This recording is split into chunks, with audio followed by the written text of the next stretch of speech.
Welcome back to The Explainer. Today, we're literally crossing borders to unpack the dynamics of international marriages in Japan.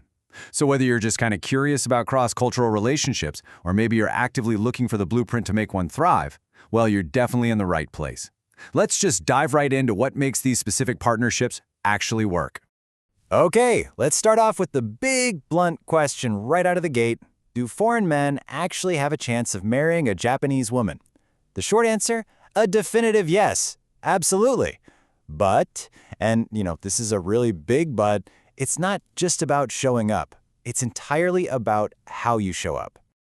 And hey, the numbers totally back this up.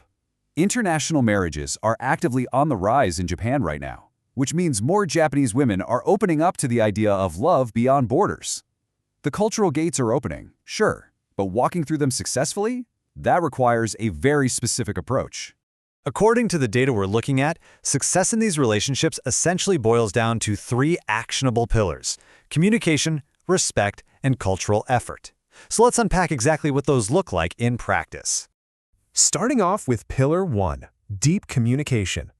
Now, when we say communication, we really aren't just talking about a shared language. Think about it. Even if your partner speaks absolutely flawless English, that's just not enough on its own. The real magic, the deep connection, happens when you start understanding Japanese culture and those subtle emotional cues. It's all about reading between the lines, Grasping that unspoken context goes a long, long way. All right, moving right along to Pillar 2, foundational respect. So it's super easy to think that being the, charming or adventurous guy is the ultimate key to winning someone over. And sure, that might work perfectly for a really fun first date. But for long-term commitment, respect matters so much more. Our source material points out that a lot of Japanese women are specifically looking for partners who are polite, responsible, and intensely loyal. It's really a fundamental shift from that immediate excitement to, profound stability. And that brings us to Pillar 3, cultural effort. Here's the thing. Actively engaging with Japanese culture isn't just some nice little bonus. It's exactly how you show you truly care. This really boils down to three main areas: language, traditions, and family.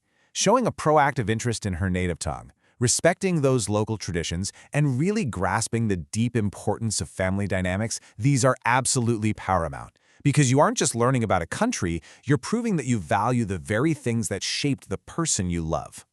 Now, I find this next part incredibly reassuring. As the source highlights, it's not about being perfect, it's about trying. You definitely don't need to speak fluent Japanese on day one or, memorize the history of every single local festival. Sincerity heavily outweighs flawless execution.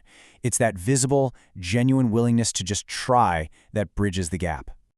So let's put it all together into the winning formula: love beyond borders.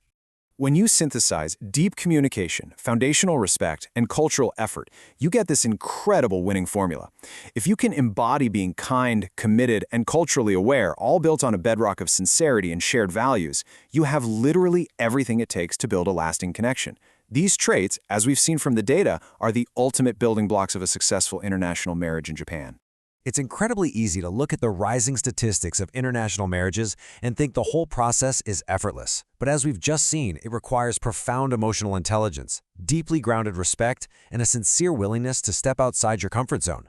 So I want to leave you with a question to challenge yourself. Are you truly ready to put in the intentional, cultural effort required? Keep that in mind as you navigate the fascinating world of cross-cultural relationships. Thanks for joining me on this explainer.